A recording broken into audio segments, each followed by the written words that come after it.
from Find Your Free. Um, Today I wanted to do some talking. I like to walk and talk. So let's get into it. I want to talk about these vampires, these emotional feeders, the narcissists, and the fact that for whatever reason, when they get their teeth and sink them into somebody, and that they think they have under their control, um, they think that at any point when they need a little re-up on energy, a little charge, a boost, an emotional pick-me-up, they're going to come back to that same person no matter how much they've already drained them, how many emotional ups and downs they've gone through, how much, emotional changes they've seen in that person due to all of the abuse and the back and forth. No matter what, they're going to keep coming back to you if you allow them to use you like an emotional ATM. Okay, and when we say emotional ATM, we're talking about the automatic teller machine. So with the automatic teller machine, what do? You go, you know you need a little cash in hand, you find the nearest one, you pop over, you go inside, you get what you need, and you keep it moving. Okay? And the narcissist, that is the exact way that they view those people that they are predatorializing, the ones that they deem as, part of their little crew of suppliers, the suppliers that they work with, those that are giving them the life force, those that are giving up their soul essence through allowing themselves to be abused and manipulated by these people. And so, being this an emotional ATM is it doesn't end up being anything that's sustainable, nor does it, allow for a person to actually grow into their full selves because you're giving up your energy. You need your energy. You need your energy to create. You need your energy to expand, to make your life more of what you see it in your vision of how you want your life to be. You cannot do that if every time a narc demon comes up and decides that they're feeling weak or low, or again needs some supply or a battery charge up, they can just plug in and do what they need to do. And so one of the ways you have to cut, or one of the ways that you can get these energies and cut them off and get them out of your life and stop this constant being utilized as an ATM, as a machine, as a supplier to them, is to literally just realize what it is, so come into a real understanding of what it is you're dealing with. And once you understand it, you put all the emotional shit aside. So put aside, he did this, he did that. You kind of start to pull your emotions out of the situation because you realize this is just what they do. Just like you wouldn't ask a tiger to stop being a tiger. These are predators. These narcissists, they're vampires, they're predators. They are looking for something that they deem weaker to them than them, that they can go and take from. They're thieves. And so once you realize them for what they are, and the fact that you're not going to change them, you can't get them to start acting more humane. None of these efforts that we put into trying to reform these people ever work because it's not their nature, okay? They're born partial. These are partial humans, okay? And so once you understand that, you start to pull a lot of the emotional association out of the situation, okay? You get more clear. The cognitive dissonance could start to clear up because now you're realizing you're dealing with someone who literally is unable to change. And so with that being the case, as you're pulling your emotions out of it, it becomes easier and easier to see yourself in a position where you just let go. You just let go. You shut down the ATM. You shut down his ability to feed all the cords, all the hooks, all the ways that he or she is able to hook into you and pull and extract energy from you. And there's many ways they do that. They do that by starting arguments. They do that by gaslighting you. They do that by the silent treatment. People don't understand the silent treatment is one of the most brutal and high level forms of manipulation and sorcery that they do on you. Because even though they're not speaking to you, there's all this energetic play, all this spiritual undercurrent and things that's happening. Believe me when I tell you, they are feeding. As you are crying your eyes out in the house upset because you don't know why they're not talking to you and shit, and then lamenting and all of this, they are feeding. I grew up with a malignant narcissist man, my grandfather.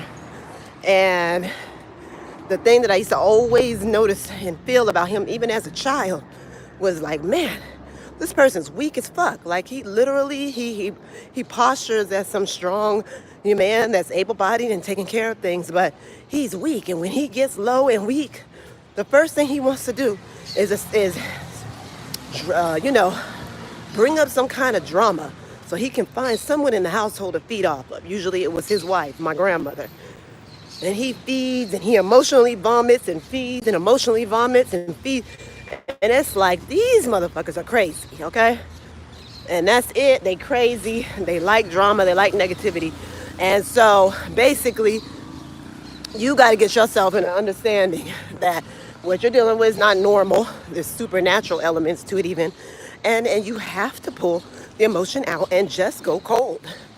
And you don't have, there's no in between when you're dealing with the narcissist. A lot of people think they can kind of ease out and slowly keep the relationship somehow intact. None of those are options in this situation. Once you realize that you got this soul sucker around you, you have to cut off all of the extra bullshit that be going on in our heads and our minds and go ahead and release them. That is the very first step. There's no healing that can take place. There's nothing you can do. You know, you're not going to change them. You can't find a peaceful medium, a happy medium.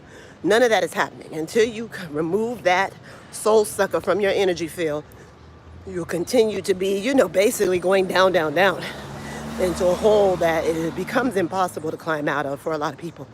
I mean, you see all these women that stay, especially women, stay in these toxic relationships with these malignant narcissists for the bulk of their lives, and they usually just end up dying off, kind of like my grandmother, in a very way, you know, lost her ability to do anything for the last decades of her life because her body, she had it had eroded her from the inside out.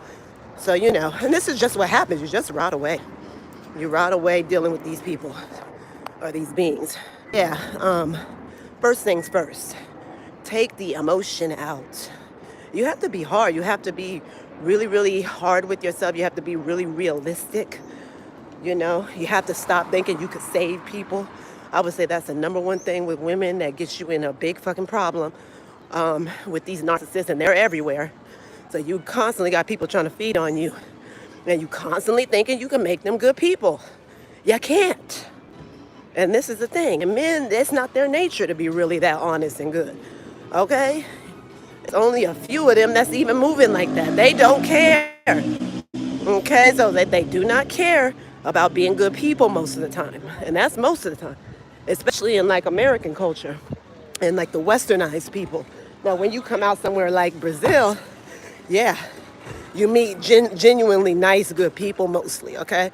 But I'm saying in a lot of these very Western, Euro-ran countries and stuff, being a good person just isn't part of the underlying goal. You know what I mean? And so a lot of the men, they don't have that. And so for you to be trying to bring that out of them is absolutely ridiculous. It leaves you broke, dusted, and disgusted, basically. And so what I'm telling people is that once you're able to get a hold of what you're dealing with and realize that it cannot be altered, then from there, you're able to quietly walk away. And that's what I did with my last narc, the biggest narc I'd ever had in my world. You know, and I have not dealt with a man or even come near a man since then and don't want to. This was a few years ago, and you know, once I realized, wow, this person's really, really, you know, and this was someone who treated me generally really good a lot of the time.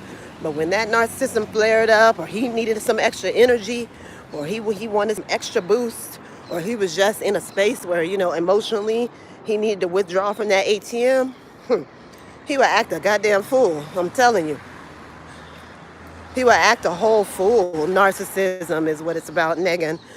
Okay, he would act crazy. He would start arguments. He would have temper tantrums. They do all kinds of stuff so that it's literally, I can see it. Every time they start doing it, I can see them just sucking the energy from me through a straw into them. And so with that happening, I realized the last tantrum he had, I was like, yeah, this guy's sick. I can't help him. And that's exactly what I told him as I was pulling out quietly. I got my things, I gave him his things. I got real quiet. And when he did try to get in touch with me, I hadn't quite blocked him all the way after that first week. But I was not, reaching out to him in any way. And he reached out to me and he wanted to talk, and I just let him know, yeah, I'm not going to be able to help you. There's nothing I can do to support you with the things that you're dealing with. You need professional help. You need support that I can't give. And I kept it very quiet, and I never talked to him again after that. He didn't harass me. He wasn't a narc that was doing a whole lot of hoovering. He did start to hoover a little bit, maybe a few months down the line on my TikTok, but and of course I got the urge sometimes to want to talk to him, to try to talk things out. Don't do it. Don't bother. You can't talk things out. These people, they don't change. The narcissists are not able to change. And so, they're always going to need to be pulling from someone, pulling from that ATM. They're always, hi, Battle Zone. They're always going to be needing to extract energy from other sources, okay, that they think they have the access to do that. And it's not like they just get strong and pull it together. And it's not like therapy even really helps them. Narcissists are known to be therapy proof. Literally, therapy can't even support them, okay? So, the only thing I could think of that would be helpful to your average narc is to really do several rounds of ayahuasca in a very safe, protected space, to do plant medicine, because plant medicine helped me a lot. It's probably the only options they have is to indulge in some plant medicine and allow a lot of those things, they got a lot going on internally. They have to work that stuff out in other realms. They can change it. They have the Holy Spirit, but they need Jesus for that. I don't know about that. I'm not religious over here, so you probably are on the wrong live. And I really don't care about all of that, because I also know the history. I grew up in the church, so I have a different understanding of what that is. But yeah, so the Jesus thing, I don't know. Ayahuasca opens the door, and I hear what you're saying. You could look at it that way if you chose to, but I'll tell you one thing. I know a lot of people who had deep psycho-emotional issues, drug addiction, that have been pulled through because they utilize the plant medicine, and not with the fear, not walking in with all kinds of fear about demons and shit, but going in and realizing that if you open up, you make sure you have the right space, the right energy set, so that you attract good guides, ancestral guides, and you deal with them, and they will help you along. They'll help you along. They will help you to get a better grasp on yourself. Yes, it can be dangerous to use plant medicines for those who have a certain mentality and a certain energy they move with. Yeah. But, for me, the narcissists don't really have much options. I guess, like you said, maybe coming to religion could work for some of them. Coming to church, I don't have no major judgment about it. It's not my thing. But, at the end of the day, we're talking about people they are set up as antagonists of humanity. They antagonize people. They antagonize other humans because they're partial. And so with them being partial, there's probably a lot of jealousy. This is why the last video I did yesterday about how they mirror and mimic us, those of us that do have empathy, is because they are partial. They're missing things. And so what we have as full-souled beings, they're missing. And so it probably does ignite a lot of jealousy and insecurity in them. And so this is why we need to realize that while they're trying to cha-ching, pull off as much energy as they can from you and withdraw from you, you're losing. You're losing your life force. You're losing your ability to create. You're losing your ability to really, really manifest the life that you would want. Okay? And so it's very important that we are aware of just the levels of, what we're dealing with when we keep and allow these people to be in our field. It literally takes years off your life. I can't tell you how much more I probably would have been achieving by now had I not had so many relationships down the line with, different degrees of narcissists. And also the issues that I was having were being furthered and increased because I had my own psychological issues. And because of these dealings and interacting with these beings and letting them steal my essence, it has really, really impeded, my own progress. And it doesn't mean I won't pull it back together, and I have been, and celibacy and keeping to myself has been a big part of that. Focusing on my healing and my own self-care and not worrying about no men or nothing like that has been a big part of how I've started to recover. I'm telling hola, bon dia. I'm telling you that you really don't get to fulfill your highest destiny and your highest good in the context of these relationships most of the time. Most of the time, there's going to be an imbalance of power. A lot of times, especially with men and women, the power structure will be balanced on the end of the man because that's the kind of society we live in. And he is going to be using you and pulling off your energy and stealing your energy while you age and, don't look as good and gaining weight, emotionally eating, becoming sad, dealing with depression, autoimmune. These are the things that basically trying to kind of combine and intertwine your energy with, particularly a woman with a man. That's what comes from that most of the time. So, it's something to think about. You have to pull your emotions out. That's really the whole message of this video. You have to go what they call dry, they call it stonewall.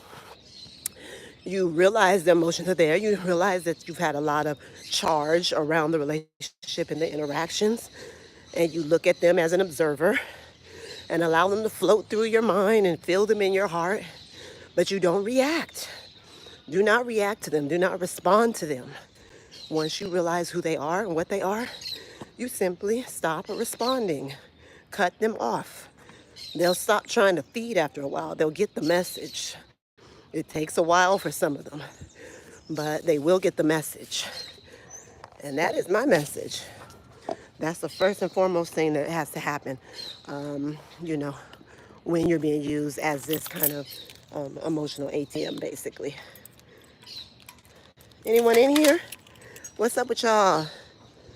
Thank you for coming and staying on the video with me. You guys are so nice.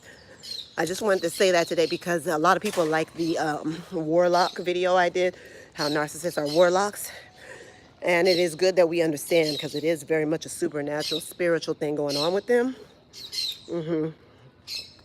This is why they can really, really have like a certain level of control over people because they have other powers. A lot of times these are people that have certain powers that aren't exactly the most positive.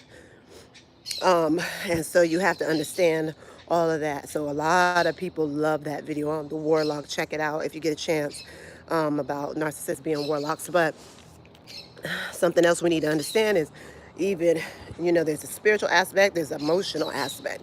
And the emotional aspect is that they are feeding off of your emotions. And so if your emotions are running rampant and willy-nilly and, why are you doing this to me? And you're over dramatic and you're allowing too much of it to be externalized, that is where they're going to go to town on you.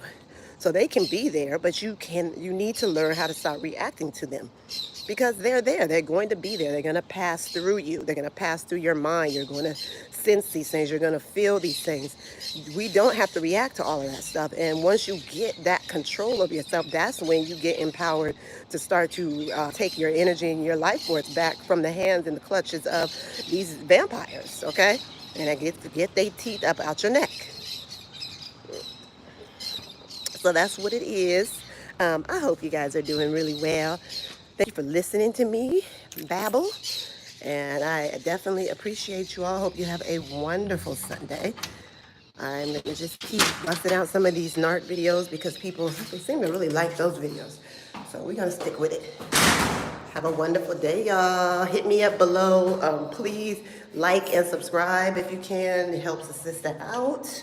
That would be wonderful. And there's some links below that I'll put if you're interested in, some sessions or anything like that, tours, because we do tours here in Brazil, any of those kind of things.